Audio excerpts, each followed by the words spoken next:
भगवान कृष्ण के पोते पड़पोते एक बार उन्होंने विचार किया कि बड़े बड़े संत आए हुए हैं, तो इनसे थोड़ा सा उपहास किया। और भगवान के बच्चे जो हैं, सांब को, जामवंती का पुत्र है, सांब को स्त्री का रूप धारण कराया, सुंदर सी साड़ी पहनाई, श्रृंगार किया बहुत सुंदर, और उसको एक पोटली बनाकर गर्भवती स्त्री के रूप में बनाकर ले गए। और ले जाकर जो है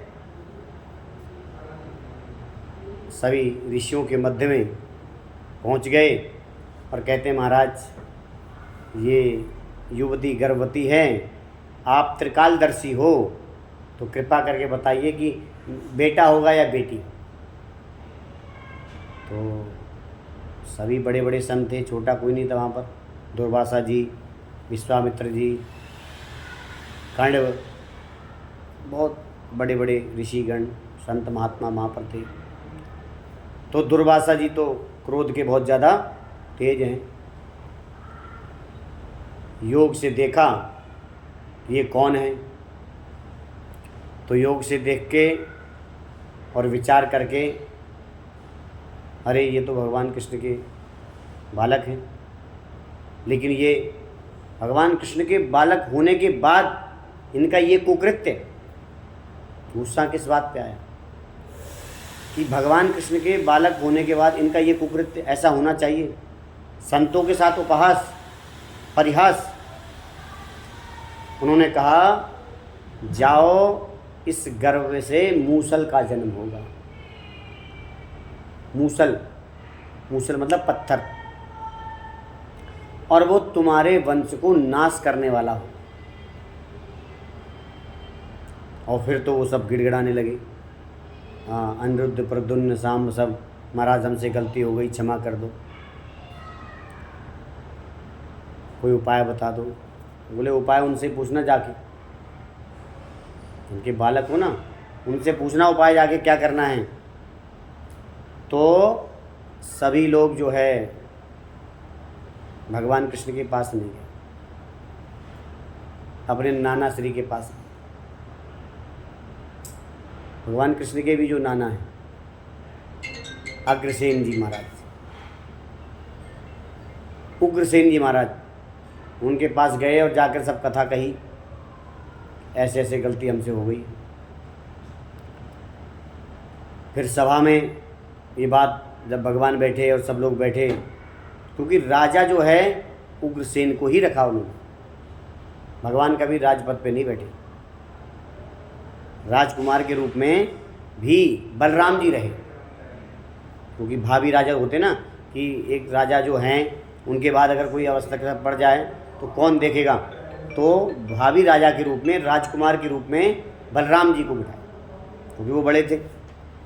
तो सभा में जब ये बात चली और कहा ये ऐसे ऐसे हो गया है, तो भगवान ने कहा ये अच्छा नहीं हुआ, ऐसा करो, इसको पूरा घिसवा दो, पत्थर को पूरा घिसवा दो, और घिस के जो है समुद्र में फेंक दो। तो पूरा पत्थर घिसवाया, जैसे वो चंदन घिसते ना, चंदन, वैसे घिसवा के समुद्र में। अब थोड़ी सी नोक उसकी रह गई, इससे क्या हो, वो ऐसे ही फेंक दी, ऐसे ही फेंक दी। तो उस नोक का जो है एक बहेलिया था, हाँ, वो मछली उसने पकड़ी, मछली के पेट में वो नोक निकली और बड़ी चिकनी और सुंदर लगी, उसने अपने तीर में लगा दी। तो ये कथा फिर आगे चलेंगे, आगे करेंगे। तो उससे पूर्व ही भगवान की जो कथा हैं आगे चलती हैं। तो एक दिन भगवान के मित्र सुदामा जो है, मित्र हैं कब के, जब पढ़ने गए थे संदीपनी जी के आश्रम में, साथ साथ विद्या प्राप्त की और साथ साथ काफ़ी समय रहे। काफ़ी समय के भगवान केवल 64 दिनों में सारी विद्याओं को उन्हें प्राप्त कर लिया, उतने दिनों के मित्र थे। तो क्या हुआ कि एक दिन उनकी जो धर्मपत्नी हैं सुदामा जी की, वो कहने लगी, महाराज हम इतने दीन दुखी परेशान हैं बच्चों के लिए, अन्न की व्यवस्था हमारी नहीं हो पा रही है। तो आप कहते हो कि आपके मित्र हैं कृष्ण और वो तो राजा हैं द्वारका के, तो एक बार हो आओ, कुछ मिल जाए व्यवस्था तो थोड़ी ठीक से मिल जाएगी। अच्छे व्यक्ति के पास जाओगे अच्छा धन मिल जाएगा, तो थोड़े दिन का गुजारा व्यवस्था हो जाएगी। तो कह रही ना, वो कह रहे हैं सुदामा जी मैं भीख मांगने जाऊँ। बोले मैंने ये कब कहा भीख मांगने जाऊँ। सुदामा जी भीख नहीं मांगते थे। लोग कहते ना बहुत गरीब थे, और वो आजकल दिखाते हैं ना उनमें जो होते हैं जागरण वगैरह, उनमें छवि बना के आते हैं और वो सब पे ऐसे ऐसे 10-10 रुपये 20-20 100 रुपये मांगते हैं रुपया। हाँ, वो बन के और ऐसे सबसे मांगते फिरते हैं। ये कितना अपमान कर रहे हैं, देखा जाए तो अपमान कर रहे हैं। क्योंकि ब्राह्मण पहली बात तो, और जो व्यक्ति सबसे पहली बात समझने की तो ये है कि जो राजाओं के बच्चों के साथ जिसने शिक्षा प्राप्त की हो वो गरीब हो सकता है। भगवान कोई साधारण व्यक्ति तो थे नहीं, और जब उनने कंस को मार दिया और राजपाट में आ गए, अपने नाना को राजा बना दिया, फिर उनका उपनयन संस्कार हुआ, तब उन्हें शिक्षा के लिए भेजा गया। तो उस समय सोचो कि साथ में भी शिक्षा प्राप्त की उन्होंने, सुदामा जी ने और भगवान कृष्ण ने साथ साथ रह कर शिक्षा प्राप्त की, तो साधारण हो नहीं सकते। लेकिन कारण क्या हुआ कि वो भक्ति में, पूजा पाठ में, जप तप में कर्म नहीं किया। क्या कर्म नहीं किया? धन कमाने के लिए प्रयास नहीं। कई लोग होते हैं ना, ब्राह्मण भी होते हैं कई लोग, कि जो दे दिया ठीक है चल दिए। हम भी ऐसे ही थे एक समय, कोई बात नहीं। लेकिन जब अपने संतान यहाँ पर लाए और अपने एडमिशन कराने गए तो पता लगा यहाँ बिना धन के काम ही नहीं होता है। तो हम भी कहने लगे लाला जी इसमें काम नहीं होता है कि नहीं। तो कहने का तात्पर्य है, ये तो शास्त्र कहता है कि संतोषी ब्राह्मण होना चाहिए, होना चाहिए संतोषी ब्राह्मण। लेकिन पेट भरने के बाद जो संतोष होगा, पेट अगर खाली रहे तो संतोष कहाँ से होगा। लेकिन वो ऐसे ब्राह्मण हैं, सुदामा जी ऐसे ब्राह्मण हैं कि पेट खाली है फिर भी संतोषी, बच्चों के पेट खाली हैं फिर भी संतोष है, पत्नी के तन पे कपड़े फटे पुराने हैं फिर भी संतोष है। इतना होना आसान है? कर सकता है कोई? ये बात ठीक है, ईश्वर की प्राप्ति हो जाएगी, लेकिन संसार में क्या मिलेगा? संसार में तो कुछ नहीं मिलेगा। तो क्या कह रहे हैं, इस प्रकार के ब्राह्मण हैं, संतोषी ब्राह्मण हैं। तो कह रहे हैं चलो ठीक है, मिलने तो चला जाऊंगा, इसमें तो कोई बुराई नहीं। लेकिन राजा के घर, ब्राह्मण के घर और गुरु के घर कभी खाली हाथ नहीं जाना चाहिए, इस शास्त्र कहता है। राजा के यहाँ, ब्राह्मण के घर और गुरु जी के यहाँ पर कभी खाली हाथ नहीं जाना चाहिए। और बेटी दामाद के घर कभी खाली हाथ नहीं जाना चाहिए। बुआ के घर, हाँ, इन घरों में कभी खाली हाथ नहीं जाना चाहिए, कुछ ना कुछ लेके जाना चाहिए। अब बता कुछ है ले जाने के लिए तो करें, उसकी चिंता आप ना करो, उसकी व्यवस्था मैं कर दूँ। ठीक है, चला जाऊंगा, कर दे व्यवस्था, क्या करती है। अब वो आस पड़ोस में गई तो कुछ चावल मांग लाई। स्त्रियों का होता है ना, पुरुषों को पता भी नहीं चलता और काम व्यवस्था हो जाता है। स्त्रियां वही चतुर कही गई हैं और वो समझदार और गर्भस्थ के योग्य भी कही गई हैं, जो उस पति को पता न लगे और कार्य हो जाए। हाँ, कई बार ऐसा होता है कि सब्जी समाप्त हो जाए, हाँ, और पति को पता ही लगता कि वो कैसे खाई हुई है कि वो स्त्री है।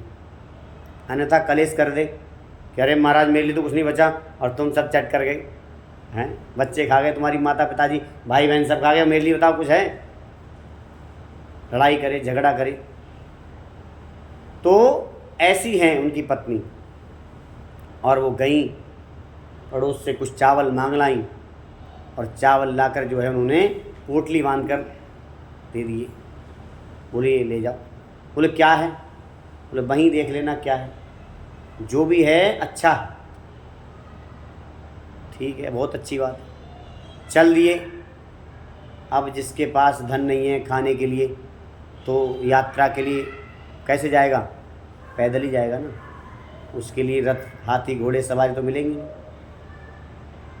तो चल दिए, और चलकर जो है 2 दिन 4 दिन 10 दिन जो लगे, तो पहुंच गए, द्वार पर पहुंच गए। तो द्वार पर पहुंचने के बाद जो है, क्योंकि फटे हाल में हैं, कपड़े उनके ऐसे हैं कि देखकर ही आदमी समझ जाए कि ये बहुत अच्छे व्यक्ति नहीं है। अच्छा व्यक्ति किसको माना जाता है आज के समय में? जो साफ़ सुथरे अच्छे कपड़े टंच पहने हो तो अच्छा व्यक्ति है, चाहे वो अंदर से कितना ही नीच और कमीन क्यों ना हो, हैं? तो उनको देखकर द्वारपाल कह रहे हैं, हाँ जी बोलिए, कहाँ जाना है आपको? बोले महाराज से मिलना है, द्वारकाधीश से मिलना है। बोले आपको द्वारकाधीश से मिलना है? बोले हाँ। बोले हमें तो समय मिलता नहीं है कभी, हमसे तो मिलते नहीं हैं, तुमसे मिलेंगे? बोले एक बार जाके कह दो आप कि आपके मित्र आए हुए हैं। तो मजाक बनाने लगे, हंसी उड़ाने लगे।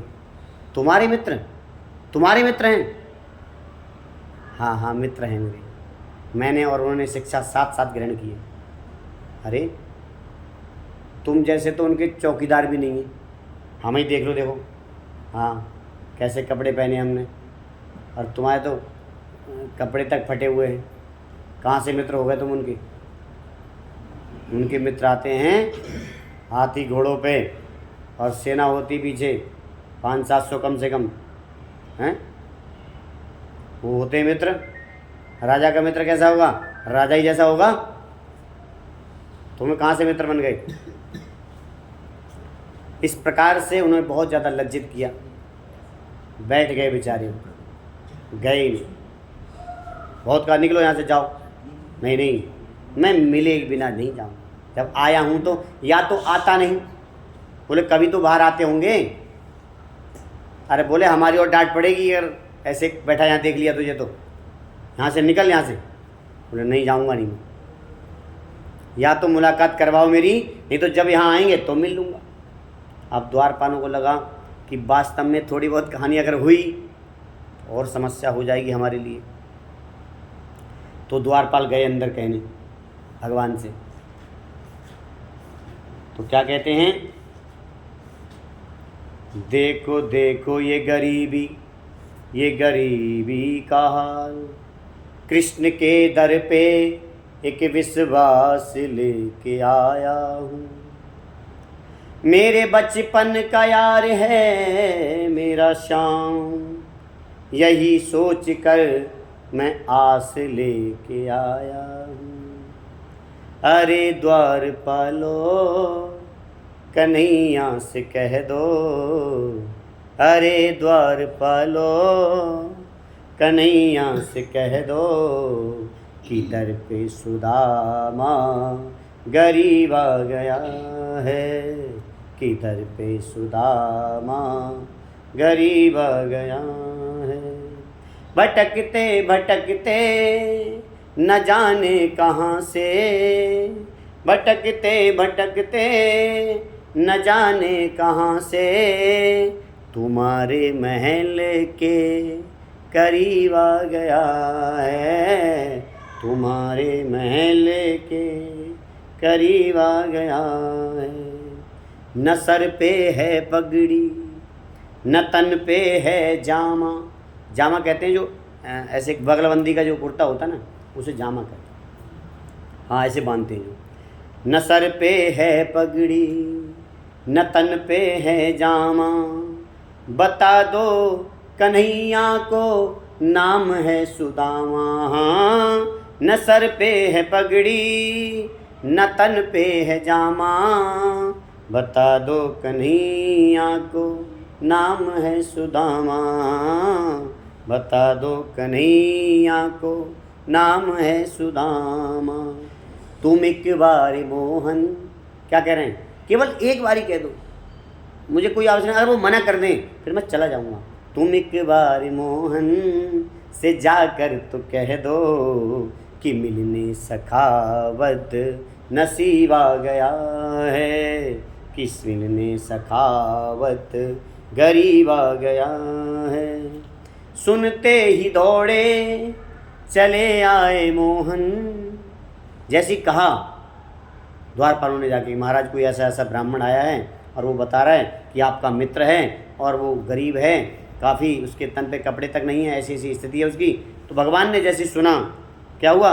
सुनते ही दौड़े चले आए मोहन, लगाया गले से सुदामा को मोहन। हाँ, लगाया गले से सुदामा को मोहन। हुआ रुक्मणी को बहुत ही अचंभा, हुआ रुक्मणी को बहुत ही अचंभा, ये मेहमान कैसा अजीब आ गया है, ये मेहमान कैसा अजीब आ गया। क्यों रुक्मणी रानी को अचंभा इस बात का हुआ कि कहाँ राजा, हाँ, और भगवान 14 लोगों के अधिपति, और ये कहाँ से, पता नहीं कौन है क्या है,